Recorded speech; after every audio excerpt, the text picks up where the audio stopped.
go. Let's Happy go. Monday. Happy Monday. Happy Monday. Welcome back to the Protect Our Queens, or welcome to the Protect Our Queens podcast presented by Basketball Society. With me, as always, my brother in Christ, my partner in women's basketball crime, Martin Sories, my guy, fresh cut. What's up, man? How we feeling? How we feeling? How we feeling? We're good, man. We're good. We went to church yesterday.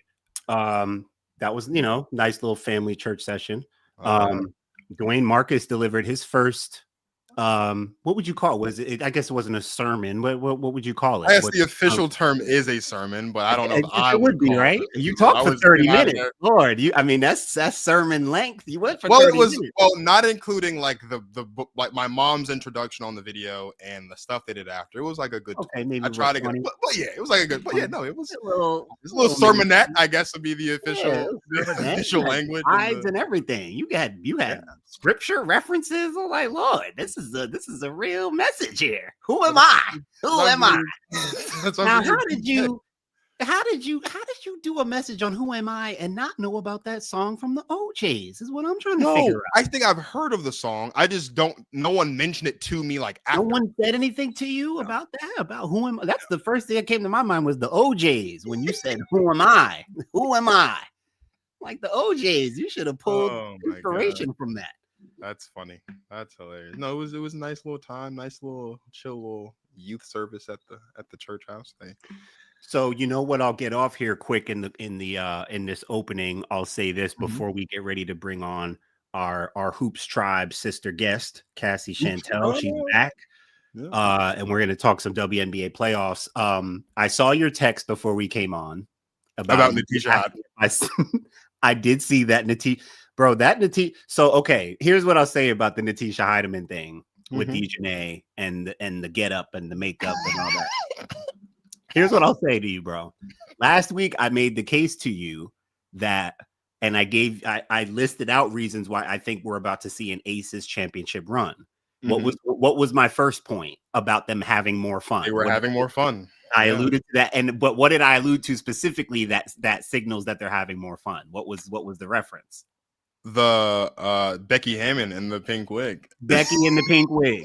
Yeah. And so I feel like the stud buds in them heard me like, oh wait, watch this. Hold my beer. Hold my beer. Like they're like, oh, you want to see fun, do you? Having fun? You think they're having? No, we having fun over here too. Don't count us out. We over here. Bro, I did not know that was Natisha Heidemann. I don't think most people knew. I think that was. I was a bit confused as to what I was. Confused. I looked at it and I was like, "Who is this?" It's Natisha Heidemann. I was like, it was one of those things where I was like, "I'm assuming that's Natisha Heidemann, but I don't think that's Natisha Heidemann. But is it Natisha?" I'm like looking like, wait. I had to take a double take. I was scrolling, and I scrolled past it, and I was like, "Wait a second, let me go back." No way. Yeah, no, that's Natisha Heidemann. Yeah, talking about clock it. That's Dejanay impression. I'm like, nah, this is the stud buzz really winning this year, bro. The Lynx are having just as much fun as anybody else. They are. The only thing they're not winning though is WNBA championship. So there's a lot to talk about today. We're going to talk a little bit about Stewie injuring her leg and what that means for the New York Liberty as they look to close out their first round series against the Mercury on Wednesday. We're also going to talk about the Minnesota Lynx after a dominant win against the Golden State Valkyries in game 1. We're going to talk a little bit about the Aces after they blew out the Storm last night. And we're going to get into X factors for the Fever Dream series because they gave us a really good game on Sunday as well. All of that is up next. And of course, as Martin alluded to, we have our special guest returning to the show, Cassie Chantel. Stay tapped in. Protect Our Queens officially starts now. Protect our queens. They told me Asia Wilson wasn't marketable, bro. Do you practice this? Was this spur of the moment? Is Juju Watkins better than Caitlin Clark? I feel like people have been saying that already. I mean, there's the argument that she was the best point guard as a rookie last year. I still think Arike is a better basketball player than Sabrina Ionescu is. Napheesa Collier is unstoppable right now. Maybe, just maybe, Napheesa Collier is breathing down her neck. Asia Wilson knows it too.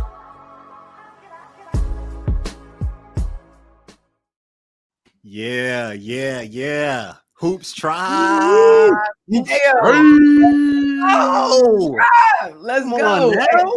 I have to say though, I love that intro. You gave us some good takes like I'm ready to talk now. Like that was a great that's a warm-up, guys. some of our better ones in there probably. We might need to update it. We might have some new material to update in the intro, but yeah, we got some good takes in there. The Fee and Asia thing being at the end is all we always talk about. Like that really was like the segue into this whole season, really, with the Fee and Asia stuff. So yeah, man, they started us off early with that narrative, right? Yeah. I didn't realize I was brainwashed until recently. I'm like, man, you know what? They were feeding me that Fee was the MVP very early on. And, you know, sometimes it's very easy to sip the Kool-Aid. They start showing you clips, then you start watching the game, and they were spanking people. Yeah. It was very convincing. Yeah. But now we're here. Now we're here. Things have changed. Things change. Things change. Lord. We things do change, and again, if you're just now joining us, we are joined by Cassie Chantel, and we are going to be going all in recapping Sunday's games. So we're going to start with the New York Liberty, who, despite winning on the road, being the only road team to get a win on Sunday, it did come potentially at a cost, and that cost is Breanna Stewart, who suffered an injury to her leg in overtime of that game. She did play about a minute or so before she did check herself out. The Liberty would go on to win that game, and now they have the chance to potentially close out that series in Brooklyn on Wednesday against the Mercury. Cassie, you are the guest, so of course we're going to start with you.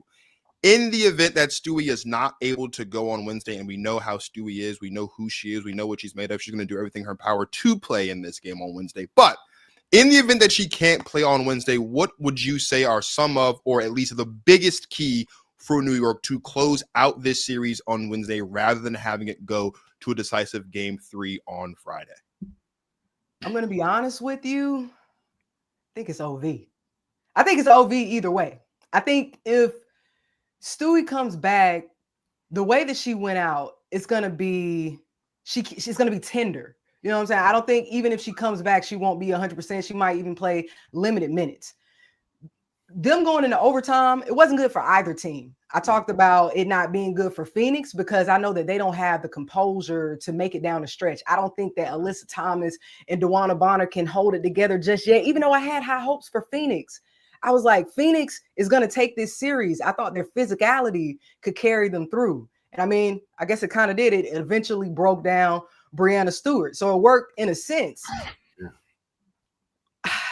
Liberty, I mean, they have Sabrina Ionescu. They have Natasha Cloud at point, and she's been doing great things with the mask. Emma Mieseman is known to carry teams. She's the factor that we've all been anticipating to be what pulls the Liberty through, because we saw at some point during the season, you know, things started to change. They started off with that great streak, but then we started to see the Liberty struggle at some point anyway. So the things that we're seeing, it isn't new. We're not surprised about this injury. This is the opposite leg. Right. She injured that right leg, and now this is the left. So it's like, man. So honestly, I don't think it looks good for the Liberty. I didn't take them to take this series to begin with, so I don't know how they survive it. That's interesting.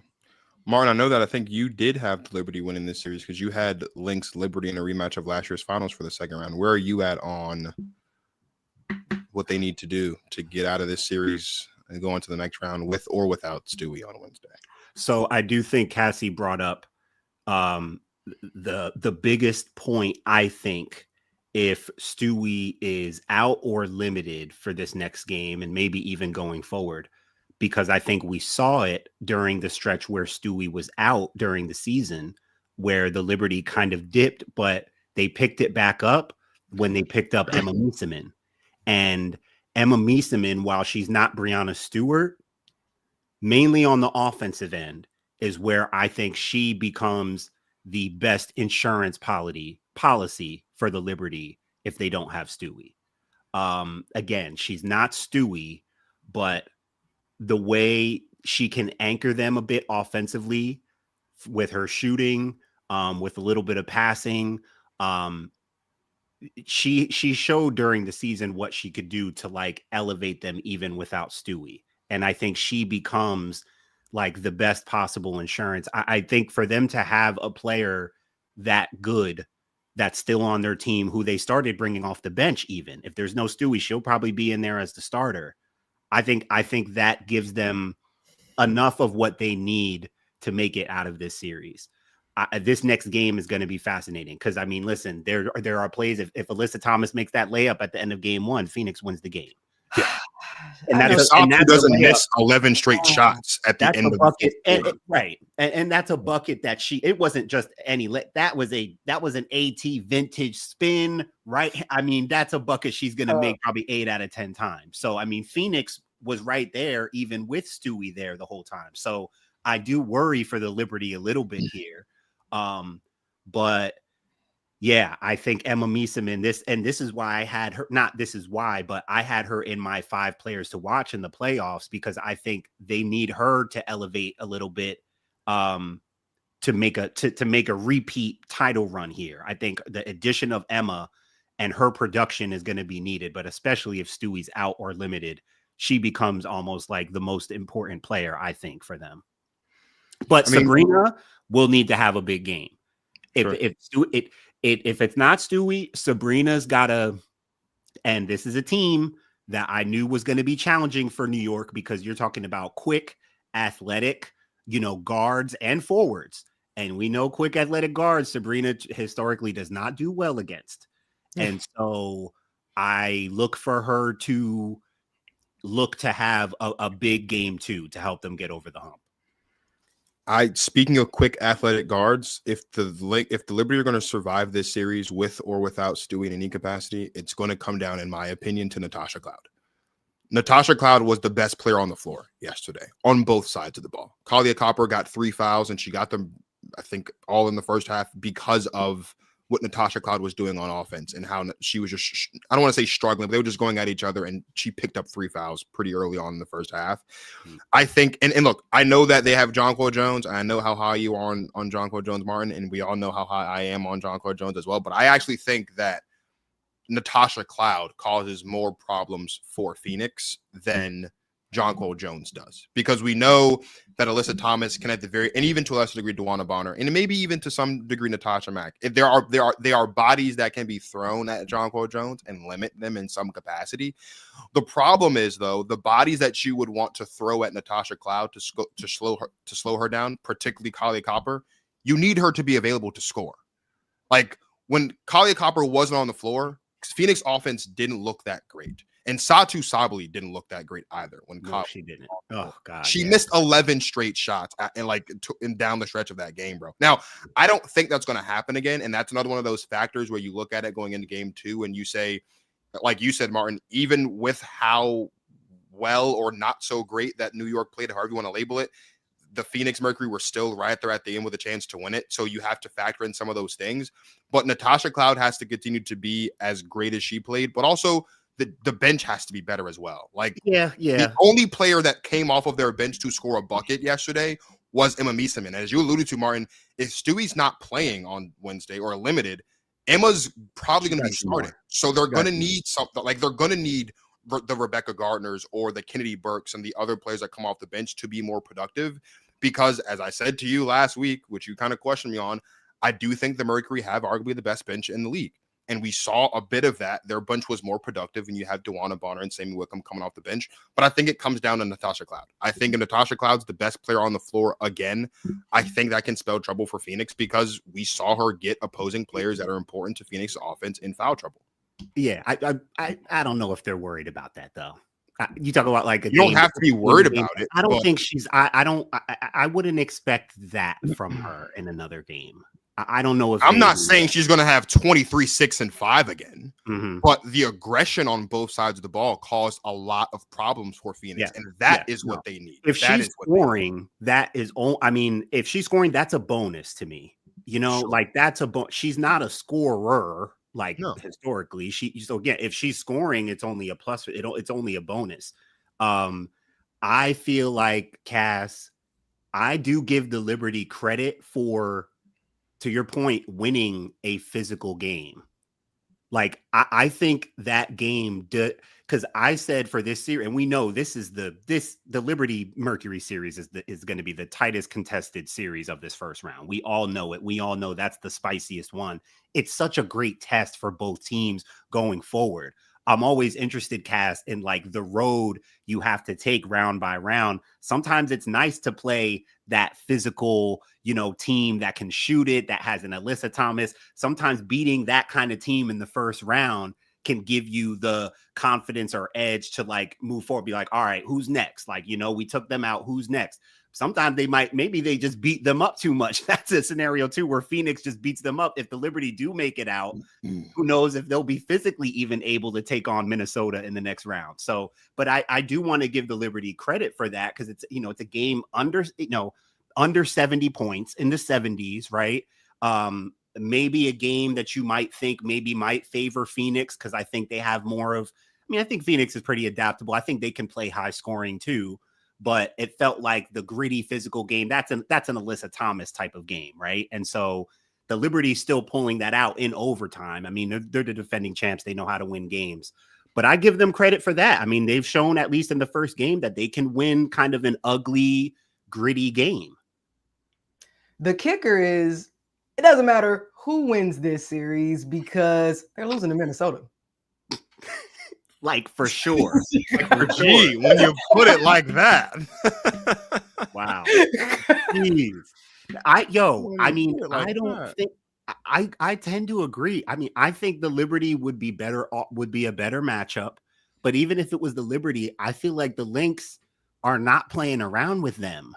Like, I think just, again, based on last year, based on how they're playing now, all things considered, too, health and everything, I think Minnesota is, I think it's a crash course, Minnesota and Vegas. I just think those are the two best teams right now. The Liberty have the best chance to crack into that, I think. But, man, I tend to agree with you, Cass. The way Minnesota played. Bro, Minnesota was down 28-21 after the first quarter against Golden State. After that, it was just an onslaught. Like, it was just an onslaught. It's crazy how they can turn up on you. They flipped the switch after the first quarter, and it was insane. On the other side of this quick break, we are going to talk a bit more about which team we think is best suited to stop the Minnesota Lynx this postseason. Women's basketball fans, we embrace you here on the Protect Our Queens podcast. We want you to join our conversations, so make sure you subscribe to Basketball Society right here on YouTube, and you can join in on our weekly episodes live, and you won't miss out on any of our content.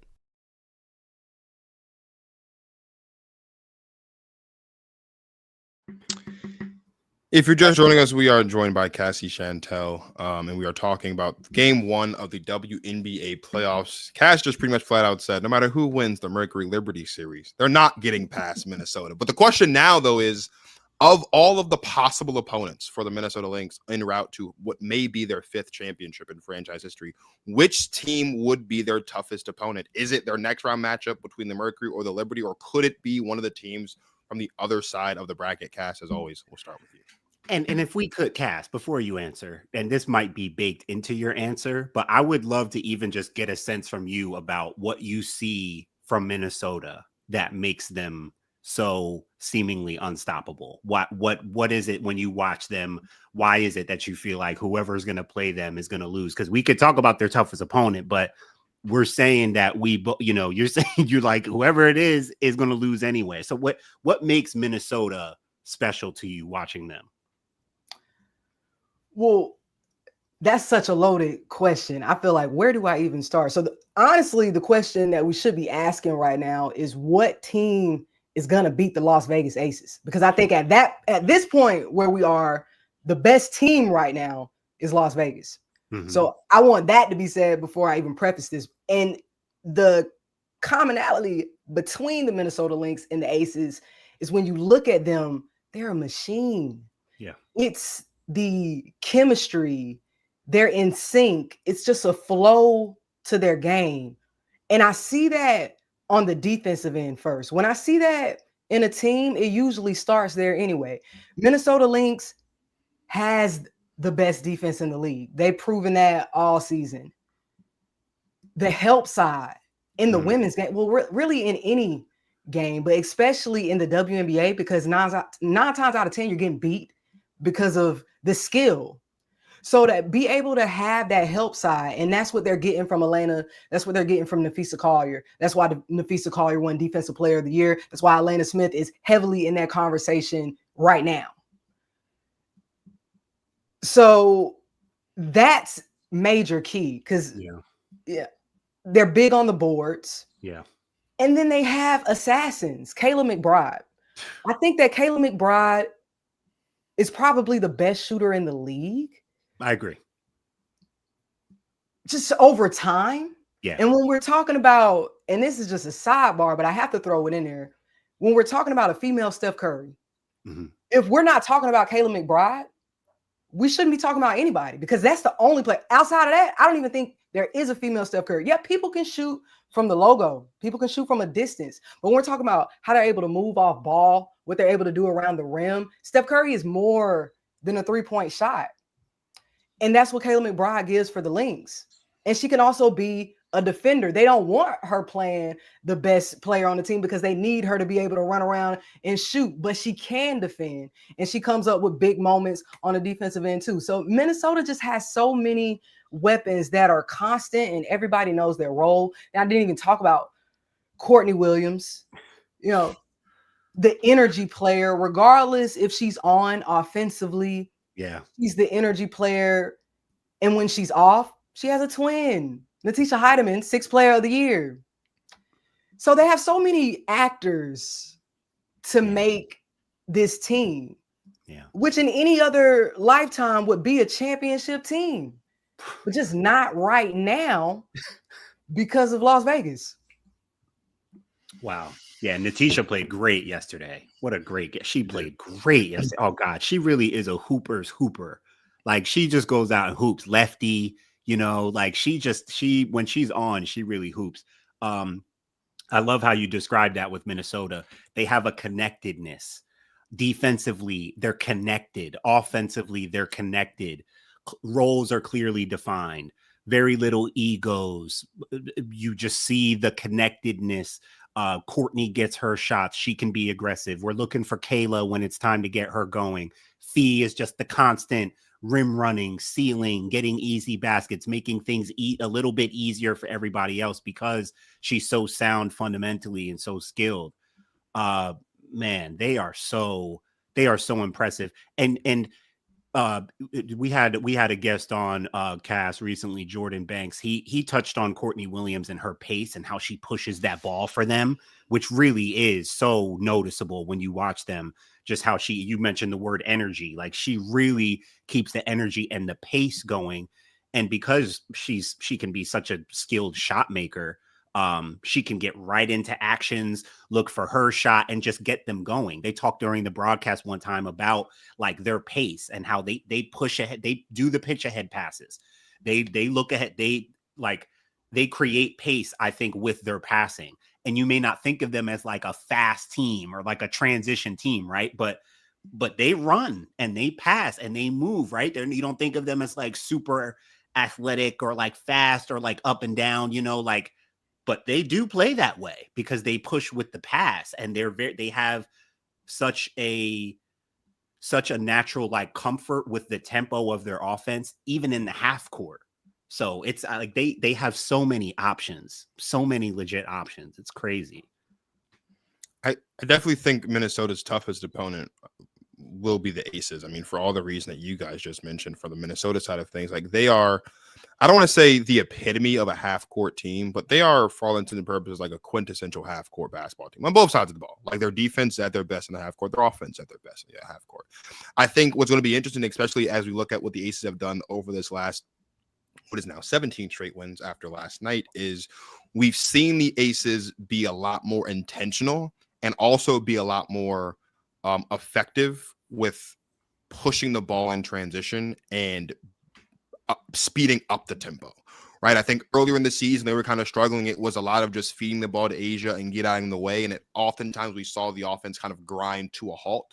But what we saw, especially look at that game against Seattle last night, we're talking about Melissa Smith, grabbing rebounds and then immediately, pushing the ball up the floor. We're seeing Jackie Young and Chelsea Gray get steals and cause turnovers on the perimeter, push the ball in transition.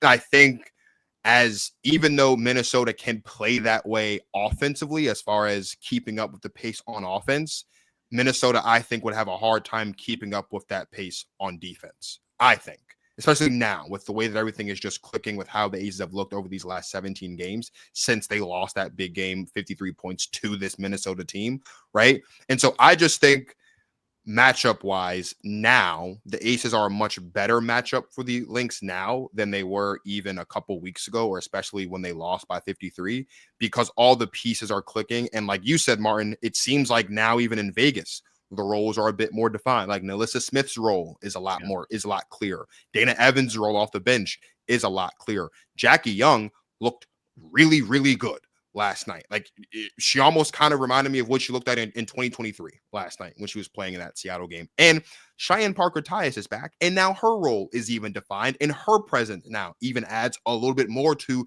that post depth and that post assistance for A'ja Wilson that Martin and I were talking so much about, that was so desperately needed before Nalissa Smith got there, and even a little bit after Nalissa Smith got there as well.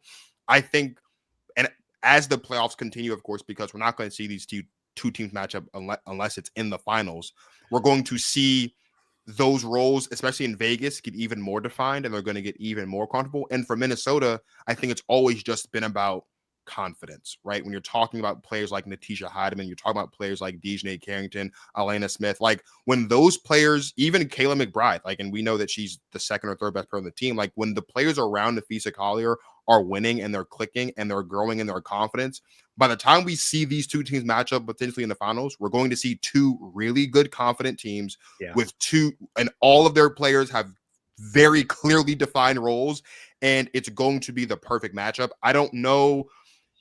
I have the Aces winning that series because I am a fan and because I do think they're the hottest team and the best team in the WNBA right now. But that would be a series that could literally go either way, because I think both of their styles of play just match up perfectly and counter the other team's strengths very, very well. It's going to be a match of wits and likely come down to just which of the two coaches between Cheryl Reeve and Becky Hammon coaches a better series at the end of the day.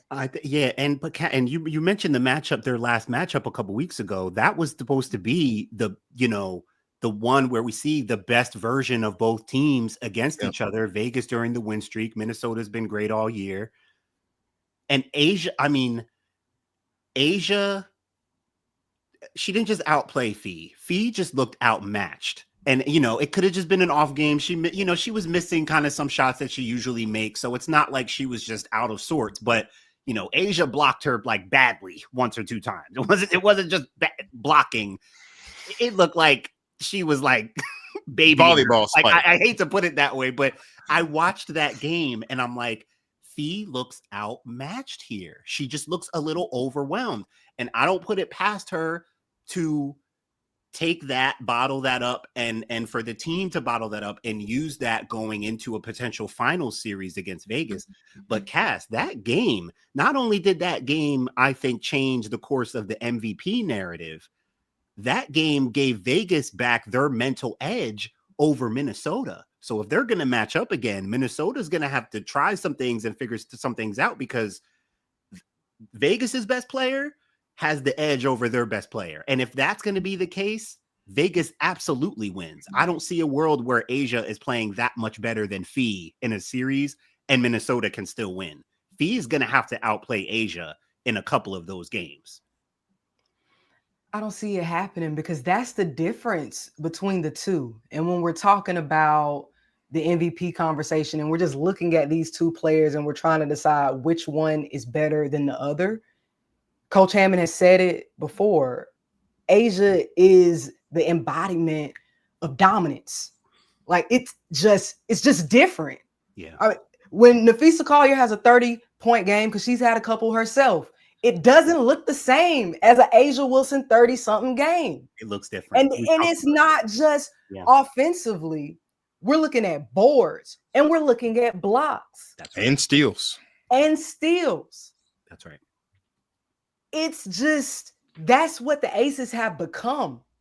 Because if we go back to when the Aces were dealing with being below 500 and we're looking at the post-game press conferences, A'ja was never shook. Yeah. She always had confidence. Always. So she's the energy that the team has had to feed off of. Mm. I feel like Asia pulled the Aces up by the bootstraps and said, listen, it's getting for real now. Yeah. And so we're seeing Jackie Young play better than she's ever played before. When she's facilitating the offense, they are at their best. She has pulled the best out of Chelsea Gray, because at first, Chelsea Gray was shooting first. She was thinking that she had to score. She wasn't even the point guard no more in the beginning of the season, you know? That's right. That's right. But now everybody's playing up because now they're feeding off everybody's greatness. And when we look at the roster just flat out, and we're going bar for bar, yeah, the Aces have better players. Than who? Than the Lynx. We're looking everybody else. They're better. Kayla McBride might be an anomaly here. She's a great shooter, but overall package, we're looking at the roster bar for bar. The Aces have better players. So now that we have the best players in the league playing like the best team in the league, yeah, who's stopping the train? The only thing that's stopping them is if they press stop at this point. That's a great point. I just don't see it. Yeah. Cass, to go on a 15-game win streak going into the playoffs, you talk about getting hot at the right time. That's they haven't lost. What if they just win out? What if they don't lose another game? That's on the table. I said it last week, Cass. I think Vegas has gained their edge back of like teams. Use the word fear or whatever you want to use. Teams are not confident against the Aces anymore. We're back to where teams are like, what do we do with this? NECA last night after first quarter, they asked her, they were like, how do you stop Asia Wilson? And she said a bunch of words, but all those words basically meant you can't. That's basically what she said. She's like, you can't stop Asia Wilson. Do nothing. Yeah. It's really impressive. I brought up how Jewel Lloyd really deserves so much credit, Cass, because we've seen she led the league in scoring 2 years ago. Like this is a historically prolific scorer in the WNBA who we didn't hear a peep out of when the idea came up about bringing her off the bench. I mean, we didn't hear anything. We didn't see any body language drop off. She stepped into that just seamlessly. And there are other things that have been mentioned. I know you've been in post-game pressers with the team throughout the season and been able to ask certain questions and have observed things. And, I've heard different things about like how Becky let the players start doing their own scout and how that played a factor in their turnaround. So I don't want to just point to the bringing Jewel Lloyd off the bench was but that was part of the turn. That was part of it. And for her to embrace that and just come in as I'm still me. I'm still a scorer. Y'all might be warmed up. She comes in and gets right to it. And she's still who she is. And she's still shining in her role. And now the team is even benefiting. My God. If they win this thing, there's got to be a doc on just this season. There's got to be a whole package on just this. Because the first half of the season was not like the second half of the season. And just, I want to hear and see as much as I can about what was going on as they were like manufacturing this turnaround. We need a documentary, but we need a movie. This is cinema. Who's going to play Asia Wilson? That's what we need to be asked. Because at this point, we're witnessing history. At this point, no one can tell me any differently. Yeah. Bro, Cass, I can't get over. I said this before we talked about Asia a couple weeks ago. Just her combination of size, strength, and skill, it's just baffling to me each time I watch her. But I think that the number one thing for me is her shooting ability. I would love to talk to her and just find out more about her regimen over the years to getting her jump shot to where it is. That thing is a thing of beauty. It's just perfect. It's just perfect. Like, you put her in any spot. You let her roam the 3-point line on dribble drives. She can take a half step back. Like, what do you do? What do you do with her? And then her strength, she hasn't lost an ounce of her strength she still puts her shoulder into you, 2 dribble drives, right? Can't guard her in the post. She's got the footwork. She's got the turnarounds. But all of that, I feel like it always comes back for me to her shooting touch and her shooting ability. It's just on another level. So efficient. We're going to take a quick break. In fact, we're actually going to toss it back to when the Aces were in the middle of this 16-game winning streak. It was at 9 at the time. And Martin had this to say about Jackie Young and her assists. Young assists. I don't want to overlook that, because when I'm watching them, what I'm seeing is getting back to a little bit of that ball popping offense that they had a couple years ago that Becky used to stress every time they asked her about her team and her offense is the ball popping. I think they're getting back to that a little bit, but it's really just, I think when I see just simpler, smoother, sharper basketball on the offensive end, starting with their guard play with Chelsea Gray. And to me, when Jackie Young is sharp and poised with her playmaking, they just look like a totally different team. When she comes off the pick and roll, she's coming off screens and making the hook pass or making the read inside to Asia, reading the roller, reading the defender of the roll. When she's making those reads, Jackie Young, that is, this turns into a different basketball team. And this has been a different basketball team. As I mentioned, this is now 17 wins in a row since the massive blowout loss at home to the Minnesota Lynx. We know that Asia Wilson's the best player on the team. We know that she's likely, at least she's the odds-on favorite to win what would be a historic 4th MVP this season. But who is the biggest key to the Vegas Aces winning it all this season? Is it Jackie Young, Cass, or is it someone else? Oh, you absolutely nailed it. It's definitely Jackie Young. The Aces are undefeated when she has 7 or more assists. So when she's facilitating the offense, things are just better. So I agree with that wholeheartedly. A couple years ago, I remember in the finals, I feel like she was starting to, and I've heard that she credited Tyler Marsh a lot for helping her with her jump shot. And I remember we had a podcast and we were talking about one of the games against the Liberty, and I questioned if she was settling too much for that jumper, because I felt like she was getting more confident with it and therefore shooting more. And I saw her coming off screens and going right into pull-up threes. And I'm like, wait, I mean, I know she can hit that, but like, is that really her? She's too strong and too quick to not be getting into the paint more. Right now, I don't have any numbers that I got a chance to look up beforehand, but her 3-point shooting is also a serious weapon for her. Her pull-up jump shot is I mean, that's one of her best traits, I think, as far as scoring right now. Like she has the confidence as a shooter and as a playmaker. You alluded to before, Cass, how she's alleviated things off Chelsea Gray. She makes life easier for Chelsea Gray. And of course, I think even Jewel Lloyd to that extent, because that guard unit, that 3-person guard unit is so dynamic. And obviously it took time for them to figure it out. And so where everyone can kind of shine and do their thing and contribute to winning. But now that they figured it out, and it's like, yep, Jewel Lloyd, catch and shoot, scorer, find your spots. Chelsea Gray, do what you do. Point guard, we got you. Jackie Young, fill in the spot. Like, there's room for all of you to be scorers and playmakers. And they figured that thing out. But I have felt like Jackie, if Jackie's the one, she's got to be the primary one. She's the youngest. She's the most athletic, right? Let her feel like she is in control, like she can dictate things as well, because she can, and you should want her to. Again, she's your most athletic guard, and that's where I started to see them really start to look scary, is when Jackie Young is confident with her shooting and playmaking.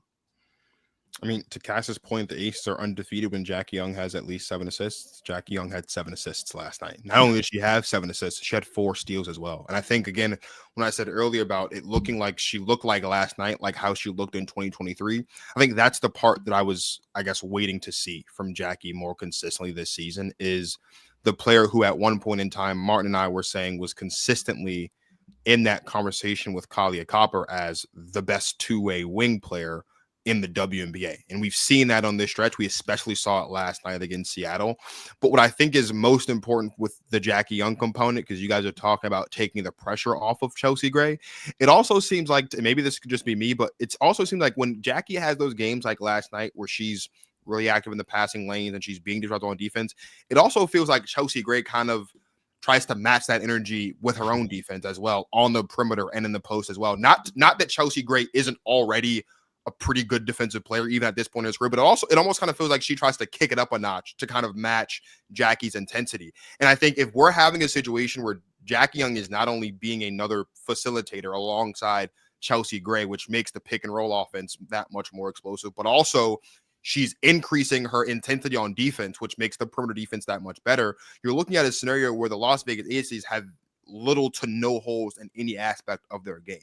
And I think that is why you want to see Jackie Young get back to what she was looking like in 2023, because it wasn't just the fact that she had a near 50-40-90 season in 2023. It was also what she was doing on defense, being the best perimeter defender on the team, guarding usually the opposing team's best perimeter player as well, taking on that challenge and taking it on with pride and winning that matchup more often than not on both sides of the ball. Again, A'ja Wilson's the best player on the team. So, of course, like, you also need A'ja to play great and be great, but you know that she's going to. But Jackie Young playing the way that we know how she can on both sides of the ball like this, again, like, I don't see how the Aces can't win themselves another championship. I mean, I was watching this game against Seattle, and I'm watching Chelsea Gray, and it's like one possession, Jackie Young is getting the steal. The next one is Chelsea Gray. They're both doing the deep outlet pass out to whether it's Jewel Lloyd, whether it's Dana Evans. Even it was A'ja Wilson a couple times. One time it was A'ja Wilson in the corner close to their bench who hit a three on another, just a quick change possession where one of them got a steal and pushed it ahead. Like, again, the pace of this team is heavily dictated by their ability to get quick stops on defense and turn it into immediate fast break points on offense. And when you have a player in A'ja Wilson who can run the floor and you have a player in Alyssa Smith who can run the floor, you want to see those things. And a lot of those opportunities are initiated by Jackie Young. So I absolutely think Jackie Young's the key. She was the key in 2023. I think she's going to be the key again in 2 years later in 2025 if they're going to win themselves another championship. And you rounded that out with it being Jackie Young, but I just want to point out the defense is going to be the biggest key to the title run, and they need everybody at this point. They do.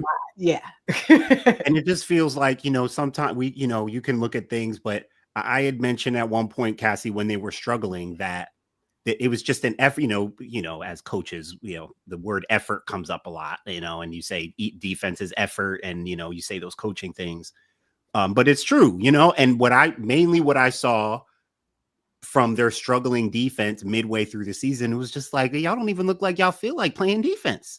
They would give up layups. They give up easy actions. First action, layup. First action, pick and roll up, drop it off to the big layup. Aaliyah Boston, pick and layup. Like, they would just give up easy stuff. And it was like, are y'all just gonna play defense? Like, just show up, just rotate, just be there, show your body, just be like, it's like y'all don't even do that. And whatever they did to start to get their energy back on defense, like, they did that. And now, like, even watching some of them, yes, it's like, even during this streak, like, you just see more of the effort, more of the energy. Like, again, listen, Jewel Lloyd, not known as some all-world defender, like, it's not Chelsea Gray even, not, but like, when you see, okay, now you see them, it's like, there's a different energy. There's a different precedent set. Like that 53-point loss, clearly, okay, like, we're going to clean this up. We are going to clean, like, we're going to clean this up. I don't care if you feel like rotate. I don't care if you like, we're all doing this together. And to your point, A'ja was probably the main voice in film sessions. Like, yo, Liz, you gotta drop down, drop to the level of the ball. Jewel, we need you switch over. Like, I'm sure she was one of the main voices. Like, okay, let's clean up some of this stuff, because some of it is just simple effort stuff, just putting your body there. And I think we're seeing them do that now. It just looks like a totally different defense. I mean, A'ja did say after that game flat out, if you're not embarrassed by this loss, don't come to work tomorrow. Right. So, and that was, and again, like you mentioned, that was a big component of the turnaround. There's one more series to talk about before we get out of here, and that series is the Fever Dream series. And Fever Dream, as L. Duncan said last day through the course of the post-game show, in a good way. But in order to talk about the Fever and the Dream, let's toss it back to last week when Martin and I were talking about whether or not Kelsey Mitchell was a first-team All-WNBA player. Kelsey Mitchell has had the first 20-plus point per game season of any player in Indiana Fever history this season. First player in Fever history to average 20 or more points a game. So that I'm surprised by that. I meant to check for myself to see if Tamika Catchings literally never averaged 20. Yeah, wait a second.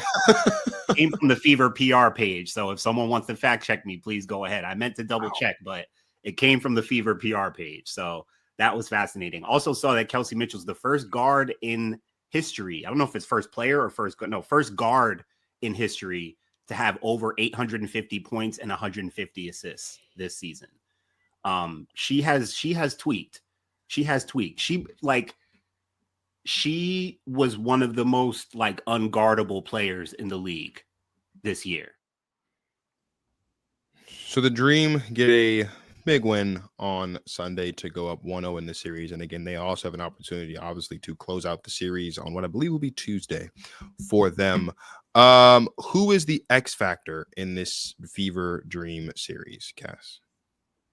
Do we want to do X factors for each team or the X factor for the Dream? We can do one for each team. When we're looking at Atlanta, they have a couple of options off of the bench, but I think in this series, we're looking at Maya Caldwell as what I tell you last factor. I think there's nothing like when Cassie just validates my takes. I just feel so validated. Sorry, go ahead. Oh no, you're good, because what she's able to bring off of the bench or in the starting lineup, because you never know when her number is going to get called. She's had to be that this season for the Dream.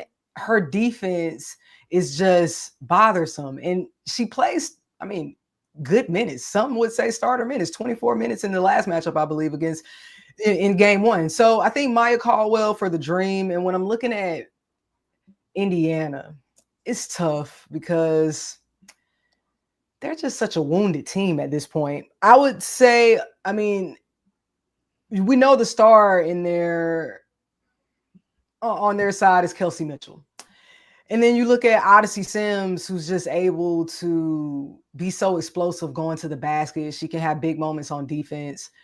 So maybe I'd say Odyssey Sims for the Indiana Fever, but it's just admirable that they're here.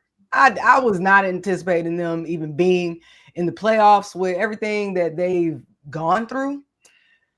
So, yeah. Yeah. I saw that listen, I am very intrigued by Atlanta. I saw you put up a video talking about how people call Atlanta and Vegas cousins. They're the cousin teams. And I said this to Marcus last week, Cass. I really like Atlanta. I really think they're the team that has a chance to get hot because of the way they play. And I also think their depth has started to really show with Pow. You bring in Brittany Griner, and I brought up Maya Caldwell. I was talking about her to Marcus last week. People think I just be talking on here, but I watch the game, so I know what I be seeing. There are I'm watching these players. I'm like, Atlanta has depth here. They've got some interesting depth. And I want to believe in them. I just don't believe they're going to beat Vegas. Not only just because it's Vegas, but because Alicia Gray and Asia Wilson are best friends. And Alicia Gray is going to have to turn into a different type of human being to beat her best friend, who's also the best player in the world. And I don't want to just reduce it to that, but I just think psychologically, unless their best player is ready to beat her best friend, who is the best player in the world, I just can't see it. But Atlanta is super intriguing. They are super intriguing to me. That wing duo, Ryan and Alicia, bro, if they're both getting 20 plus like that, you got to deal with that. They've got the post presence. They've got the guard. Jordan Canada's back. Like they've got a complete team to me. Like they really have a complete roster. Yeah, they definitely have a complete roster. For them, it's all about composure down the stretch, because we've seen second half slippage, just having those moments where things kind of get chaotic. There's moments offensively that things get a little stagnant. There were even moments in this Indiana game, even though the score is, what it was, 80-68, it felt closer than that. And it wasn't until some meltdowns from Indiana where things kind of flipped. They beat them out in the second quarter. The second quarter was all Atlanta, and it was hard to come back from that. But I think overall, Indiana just they ran out of gas and then they got frustrated, but they were sticking in there. So yeah, but the question is the X factor. I know we're getting off topic. Oh, that's all good. I think I was very prepared because she's on the graphic for my players to watch. I was very prepared to say that Jordan Canada is the X factor for the Atlanta Dream. But then Naz Hillman had 16 points, 9 boards. She hit 2 threes. She had a couple blocks in there. She played really good defense on Aaliyah Boston, played some pretty solid defense on Natasha Howard as well. And I'm just Naz Hillman for 6th player of the year. Like, that's just where I'm at this point. And we all love one half of the stud buds and Natisha Heidemann. Love the makeover from earlier today. But, like, I'm all there with Naz Hillman. And when we talk about just the transformation of the Atlanta Dream by Carl Smezko, obviously you point to Alicia Gray because she was an MVP candidate. You point to Ryan Howard because she looked finally like a fringe, if not a solidified top 10 player. But something I didn't know is that prior to this season, Naz Hillman only attempted 6 3-pointers in her career in the WNBA. Over the first 3 years of her career, she attempted 165 this year and made 100-something of them. And she hit a couple of them in big spots on Sunday. And when I look at who I'm saying is going to be my X factor for Indiana, which Martin has gotten on me about saying that this player is an X factor because she's not supposed to be an X factor. And by saying that Aaliyah Boston is an X factor, that's actually a problem and not a good thing. But something else I didn't know is that Aaliyah Boston has the most 5 assist games in a single season by a center in the WNBA. She had 15 of them this year. She also led the WNBA she also led all centers in W this year with assists. She has to play better. Like, she gotta be a scorer. She's got to be a scorer. Like, she has to be the 20 and 10 player that we saw her be earlier in the season in order for the Indiana Fever to have a chance in game 2. Like, they probably still won't win game 2 because, as you said, Cass, like, they, I think, are just at the point where they're lucky to be here. I saw a thing on Threads during the game where they have so many players injured that all of them can't actually fit on the bench. Some of them were sitting in, like, the 3rd row where, like, fans sit. That's how many players they have hurt. And so that is unfortunate. But Aaliyah Boston is more than capable of being impactful offensively, and she's more than capable of being impactful defensively as well. And I think what we're seeing is a scenario where I think the Fever have probably gotten a little bit too comfortable with just watching Kelsey Mitchell go off for 20, 25, 30 some odd points every other night and just being okay with it. Aaliyah Boston has to be better. So, like, I think in a way that she is the X factor for the Fever. But going back to Naz Hillman, like, just between her ability to space the floor and hit shots, it almost kind of reminds me of like what I wish Kia Stokes would do in Vegas before we made the trade for Alyssa Smith, which is actually be a threat offensively with the ball in her hands so that teams aren't playing the Aces 4-on-5, right? Having Naz Hillman available, she's been big. And she made a difference in that game. She went on like a run by herself at one point in like the 3rd quarter of that game. Or it was the 2nd quarter when they kind of blew it open like that. I think she's the X factor. And I posted a graphic today on the Instagram and I just kind of said, as long as Naz Hillman is defending as well as she's defending, as shooting as well as she's shooting, assuming their best players in Atlanta are still being their best players and playing well, I think just Naz Hillman alone and how well she's played so far this season and in this one game can take them as far as they want to go, which could be a trip to the finals, assuming, of course, they get through the Aces, which is a very, very, very tall task in and of itself. But it's possible. If Naz Hillman's playing this way, and if Alicia Gray and Ryan Howard are combining for 20-plus points every single night, like, I definitely think it's possible. The percentage chance is slim, but it is possible nonetheless. So are you still calling Naz Hillman the 6th player of the year? Because she's a starter now. She's been a starter for a while now. I think that's probably why she won't win 6th player of the year is because she started so many more games than Natisha Heidemann is. But in the grand scheme of things, I consider her when all the players are healthy, she was coming off the bench. Like, she started a couple games because there was like some injuries in there. She's played really well. 6th player of the year or not. I'm actually kind of surprised. I saw that Veronica Burton won most improved player this year, and I saw the voting breakdown. I'm actually kind of surprised she only got 1 vote, I think it was, for most improved player. I kind of expected her to get a little bit more votes than that. But I mean, when you consider the season that Veronica Burton had, Kayla Thornton would have won the award if she didn't get hurt. So you have to take that in consideration as well. But yeah, I guess it just kind of depends on how you view the totality of the season for Naz, because I know that she wasn't starting initially. It's just players miss time, so she ended up getting put into that starting spot a little bit more than I think. I also think it just ended up working out, man. Like the rotation just ended up working out with her. They play better with her in the starting lineup and like using BG as a tool because of where BG is in her career. Like just to even have that as a cheat code, like, oh yeah, we can pull BG out like whenever we need to. Like that's a hell of a distraction. Yeah. So I think it just worked out. I mean, it initially started because of the injuries, but then it got to the point, well, hey, this is working. And I think that we've seen Coach Smesco play around a lot with the starting lineup. I mean, they were doing a rotation between Maya Caldwell and Tahina Pow in that starting lineup. And just for the record, like when I'm thinking about like X Factor, my mind always goes to the most unlikely player to step up and like be that one. So I'm not thinking like Aaliyah Boston with the Indiana Fever because I mean she's the constant for the Indiana Fever. Like her and Kelsey Mitchell, that's who the team should be continue to be built around because that's their core and stability. And I think that Aaliyah Boston is playing well, but that matchup with Breonna Jones is always a difficult one. I really love seeing them go back and forth because it's not often that you get post players with like similar builds. Yeah. Like they're matched up really well as far as skill set, build. So you're really getting to see a brutal battle. And that's what I thought. Like that was the word to describe this matchup to me. It's like this is a physical team. And Breonna Jones looks stronger than she was last season. I feel like last season she was nursing an injury that shoulder seemed tender, especially towards the end of the season when they went into the playoffs. But now she looks full healthy. Aaliyah Boston has definitely gotten stronger from last season. She's like, y'all not going to keep bullying me. So now I'm going to be the bully. Right.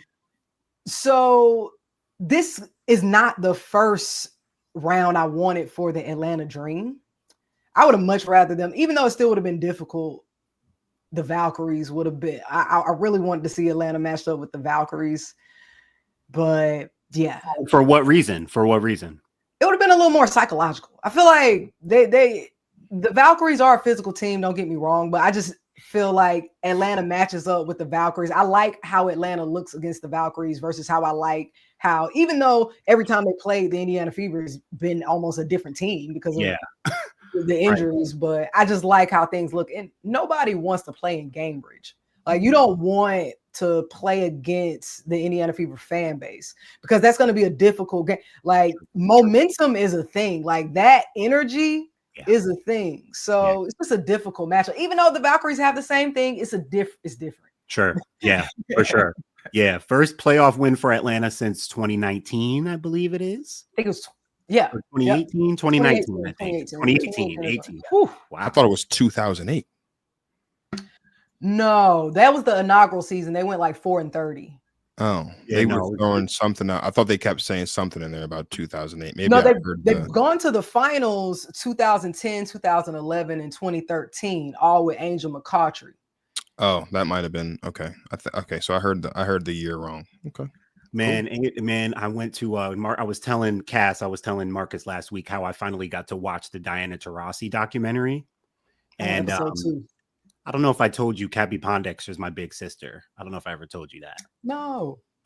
So you know, Cappy played with Diana in Phoenix and stuff, and so it was cool to hear her reference her.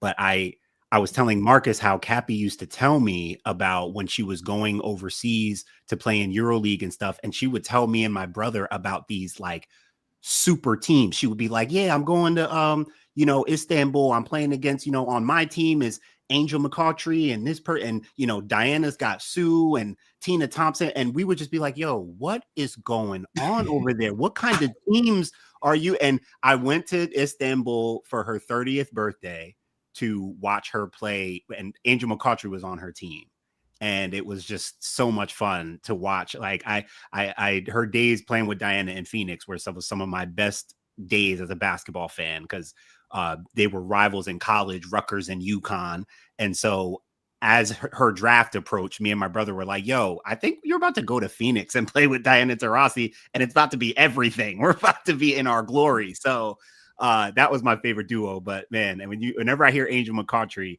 we had a good time in Istanbul too. That 30th birthday, that was a time. That might be. I love that. Oh my God, what a memory.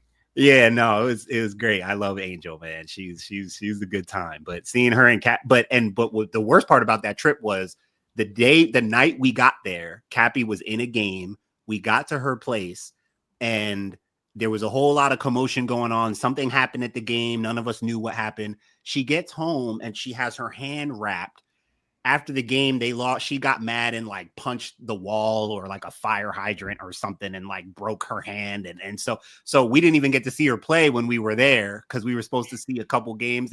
But she like punched a wall or something the night we got there after the game. And so she couldn't play for the rest of the week. So we got to kick it with her for her 30th birthday, but we didn't get to see her hoop. But yeah, little story time there for you. You ever break your hand punching something after basketball, Martin? No.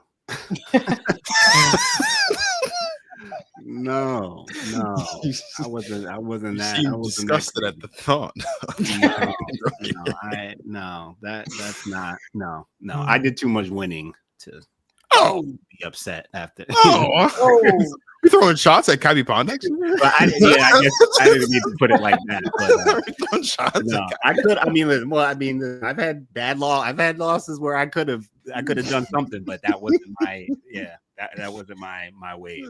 I wasn't too much to punch on. Oh, all right. Oh, jeez. Excuse me. All right. Any closing thoughts before we get out of here from anybody? Cassie, anything you got for us going into any game twos? You know what, Cassie? Can you just give me just something to ease my basketball mind on this? Seattle was the most confusing basketball team I've ever seen this year. And I know there's been, things behind the scenes, some stories and some things, whatever that have been reported. But just from a basketball sense, I mean, I'm not going to like. It's not that I think they have so much talent that they should be, I think they have enough talent to be better than what their record is and better than how they play. Sometimes they just seem like disorganized, just out of sorts. Like, I don't even know what they are. They've got Malunga off the bench. She hit 2 threes yesterday. She can clearly go.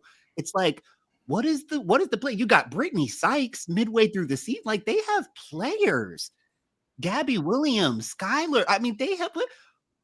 How do I make sense of Seattle? It's very hard. I've been trying to do the same thing all season myself. I think when it comes down to it, the formula is just not it. In basketball, it's a little like chemistry. Yeah, I guess that is what it is.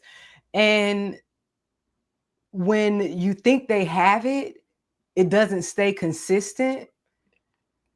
That could be in the leadership on the court. That could just be in the overall culture of the team. Like, it's just whatever it is, it's not athletic. Yeah. I don't even think it's necessarily clipboard. It could be rotational. I think that Dominique Malonga at this point has outplayed Ezzy Magbagor. Yes.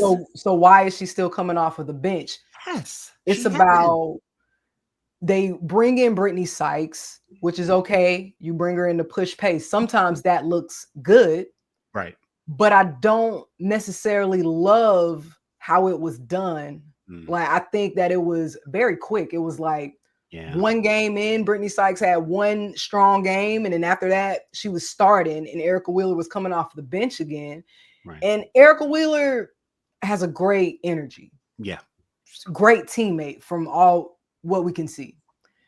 But that does impact mindset, mentality, even if they don't show it. Like, man, I've been the saving grace for this team.